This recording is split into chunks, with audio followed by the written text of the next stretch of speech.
When a house is being built or renovated, there are different types of inspections conducted, and those inspections are listed and described in the building code. And these inspections are key to making sure a place is built to code. When a house is being built or fixed up, the person with the permit has to tell the building department when things are ready to be checked. Then, the local inspector comes out and gives them the thumbs up or thumbs down, usually by phone, email, or a note on site.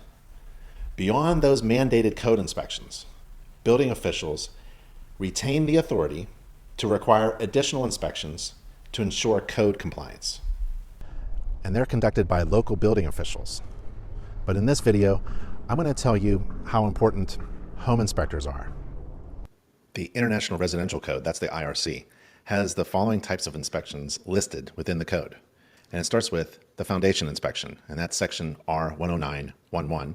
Plumbing, mechanical, gas, and electrical systems, that's R109.12. Floodplain inspections, R109.13. Masonry and framing inspections, that's section R109.14.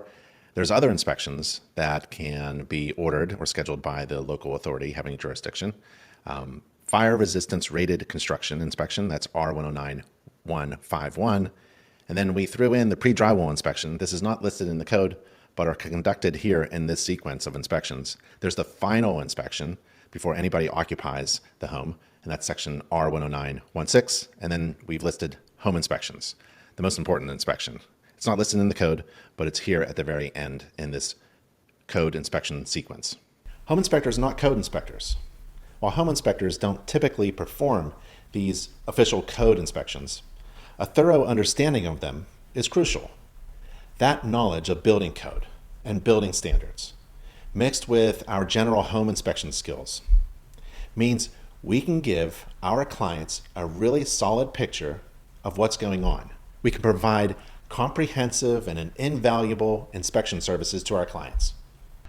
Home inspectors are the trusted, neutral, third-party professional who educate millions of homeowners every year with unbiased opinions and incredibly deep knowledge about building science, best practices, and building code. We're the most important professional that a homeowner will ever hire. So let's dive deep into the types of inspections that are listed in the code book, and we'll be referencing the 2024 and 2021 International Residential Code, IRC. Let's start with the foundation inspection in section R109. We'll be adding pre-drywall inspection and home inspections to the list as well. So let's start with the foundation inspection, and the IRC looks like this. So if you go to the IRC and you go to section chapter 1 and 109 are the inspections. And section R109 lists all the inspections, but we're going to add pre-drywall and home inspection to the list. Foundation inspection, section R109.11. The foundation inspection is typically the first inspection at the job site by a representative of the local building department. And at that time, the inspector will verify the foundation is located as shown on the approved building plans and in accordance with the jurisdictional requirements for building setbacks and easements. Where a footing system is to be used, the footing trenches must be excavated and any required reinforcing steel must be in place. For the foundational walls, the foundation forms must be completely erected with the appropriate steel reinforcement placed within the forms. Column pads, thickened slabs, and other foundational work must also be ready for inspection prior to the concrete being placed. This inspection verifies proper foundation preparation and construction. It includes checks for poles, piers, trenches, forms, reinforcing steel, and thickened slabs. In essence, this inspection ensures the home's structural base is built well without any indications of major defects. Plumbing, mechanical, gas, and electrical systems inspection, that's R109.12. The electrical, gas, mechanical, and plumbing systems that are to be concealed must be inspected and approved prior to their concealment, and this is referred to as the rough-in inspection. The inspector checks that the piping, the ductwork, the wiring, the gas lines are properly installed and systems comply with the code requirements. This rough-in inspection happens before the walls and ceilings are covered. It verifies that these essential systems are installed correctly and safely. The effect of these systems on the structural integrity of the building must be reviewed after they're completed and ready to be covered. After all the trade inspections are completed, approvals are granted prior to the inspection of the framing system. This inspection occurs before fixtures and appliances are installed. There's an exception for the backfilling of ground source heat pump loop systems, which is allowed after testing the system, but before the final inspection. Floodplain inspections, R109-1-3. For any building constructed in a flood hazard area, the elevation of the lowest floor level must be established immediately after the placement of the floor system. Documentation of this elevation is evidence of compliance. If the documentation is submitted when the lowest floor level is established and before vertical construction, errors in elevation may be corrected at the least cost. The elevation of the lowest floor is used by insurance agents to compute federal flood insurance premium costs, and an error in the minimum required elevation may significantly increase the cost of flood insurance. If the elevation of the lowest floor goes uncorrected, all future owners will be exposed to flood hazards and incur additional recovery costs and insurance costs. Documentation of elevations is required prior to the final inspection. Framing and masonry inspection, that's section R109-1-4. The framing inspection is usually the final opportunity for the inspector to view all the items before they're concealed within the structure. And this inspection includes the structural framework of the building, as well as fire blocking or draft stopping. All the electrical, mechanical, gas, and plumbing inspections must be completed and approved prior to this framing inspection. This allows any framing members to be repaired while they're open for access. This inspection occurs after the rough-in inspections are approved, and it verifies the structural integrity of the home's framing and masonry. The inspector checks that the roof, framing, masonry, fire stopping, draft stopping, and bracing are all correctly installed. And this inspection ensures that the home's structural framework is built well without any indications of major defects. There are other inspections. Section 109-1-5. Any item regulated by the code is subject to inspection by the building official to determine compliance with the applicable code provision. And no list can include all types of work in a given building. Also, other inspections before, during, or after the rough-in could be necessary. The building official has the authority to inspect any regulated work. And a variety of other inspections, such as those for gypsum board or insulation, may be mandated by the building department to verify compliance with the code or other city ordinances. These inspections are generally established as a result of local concern regarding a specific portion of the construction process. Fire resistance rated construction inspection, that's R109-1-5-1. There are a limited number of situations in which fire resistance rated construction is required by the code. For example, where 2 or more dwelling units are located within the same structure, they're required to be completely separated from each other by a specified level of fire resistance. This is the case for 2-family dwellings and townhomes. A second example would be the proximity of a building to an adjoining property line. Code requires exterior walls located less than 3 feet, 914 millimeters, from a property line, unless abutting a public walkway, to be a minimum 1-hour fire resistance rated construction. If either of these conditions should occur, an inspection of the fire resistance rated construction is required. The inspection for compliance with the fire resistance requirements of the code should happen when the covering materials are in place, but the fasteners are still exposed. And this allows the inspector to verify appropriate fastener type and location based on code requirements. Where fire resistance rated construction is required between dwelling units or due to location on the property, the building official can require an inspection of such construction after lathing or the drywall are installed, but before any plastering or compound is applied, or before joints and fasteners are taped and finished. Pre-drywall inspection. This is not listed in the code. A pre-drywall inspection, also known as a rough-in inspection, is a critical phase in the construction process of a new home or renovation project. This inspection occurs after the foundation, framework, roofing, exterior covering, Doors and windows, mechanical systems, plumbing, and electrical all have been installed and before the insulation and interior walls and ceilings are covered.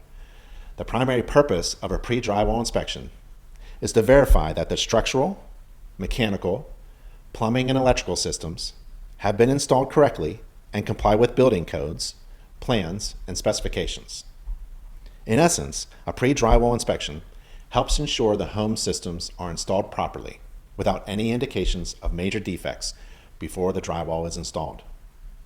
This inspection provides an opportunity to identify and correct any issues before they become hidden behind the interior wall, ceiling, and floor coverings, where they could be challenging and costly to correct. A pre-drywall inspection is a critical inspection performed by trained home inspectors. It could identify major problems before they're covered up.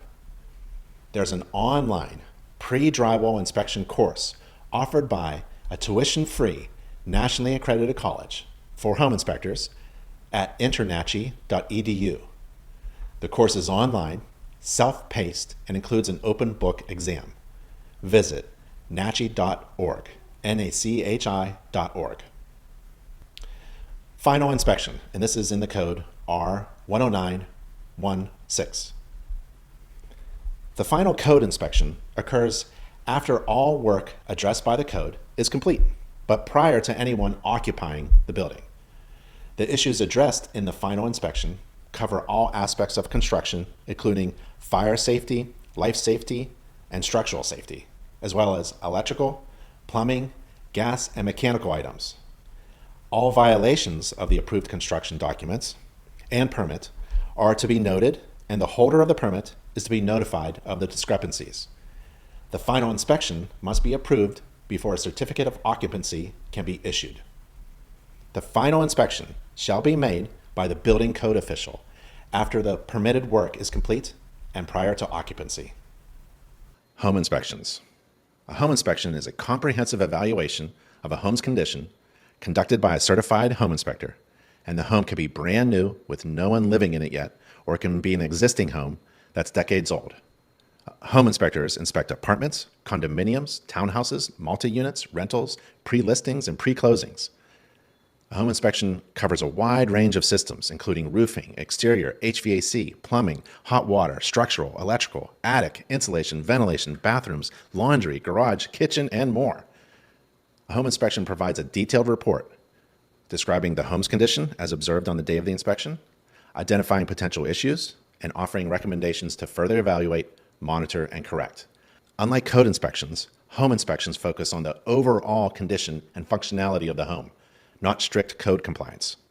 Home inspections are not code inspections. Home inspectors can't enforce building codes. Only the local authorities having jurisdiction can interpret the adopted and amended code that's enforced in the area in which the home is located. Home inspections are important for buyers, sellers, renters, and homeowners. You don't want to buy or rent a house that has problems, right? Home inspectors teach people how homes work and explain what needs fixing.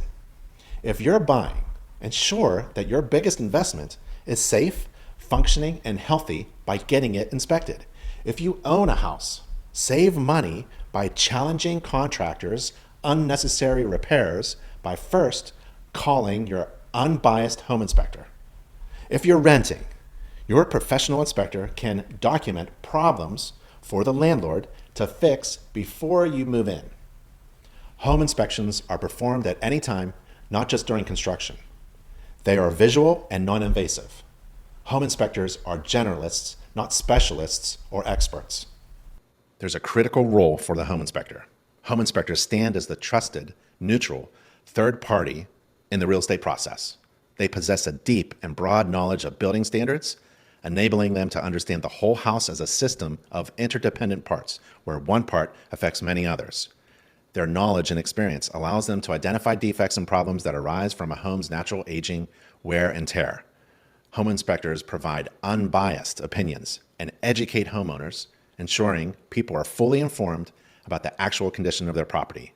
Essentially, the home inspector is the professional that ties all the other types of inspections together and then goes further by evaluating how the home is performing as a whole system. The home inspector is the most important person to the homeowner, when it comes to understanding the home. Every home should be inspected by a certified home inspector. Why? Because not every home is built according to the highest standards. Not every home is safe and healthy. When you know what's going on in your house, you stop guessing and you start knowing. Get educated, get empowered, get inspected. To find your local inspector, visit NACHI.org, NACHI.org.